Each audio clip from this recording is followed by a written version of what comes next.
Até que você é bonitinho. Não fica tímido, não fica tímido. Não. Gente, mas que boa é essa? Ei! O que você tá olhando de cima pra baixo? Tá louco? Bebeu? Não. É um bêbado. Ó, ele se passa. Você desculpa, de baixo você viu o que ele fez? Faz de novo o que você fez. Olha! Tá louco! Agora é que eu tô Vai trabalhar, vagabundo? Pensa que tá o quê? Eu te troco por uma porra. Ó, o beicinho, tá tomando beicinho. Tá tudo bem com você? Respira, tá? Ele é bom. Chega, não tem mais bola. Não tem mais nenhum nada aqui na Desculpe, ele frequenta o alcoólatra agulho. Mas é que ele é bonitinho, eu gostei. É, mas você não sabe que ele é por dentro. Né? Caráter, que nem da Vanessa Jacuna. Tá bom.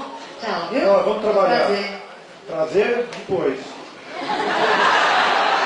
Peraí, como assim? Eu entendi a piada. Tá. Ok, agora é pra...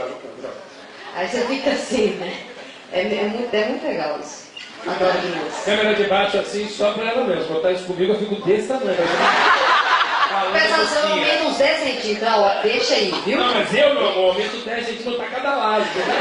Tô parecendo um tamanho da Turquia, abertura do cara do... Ai, que ótimo. Lá vou eu.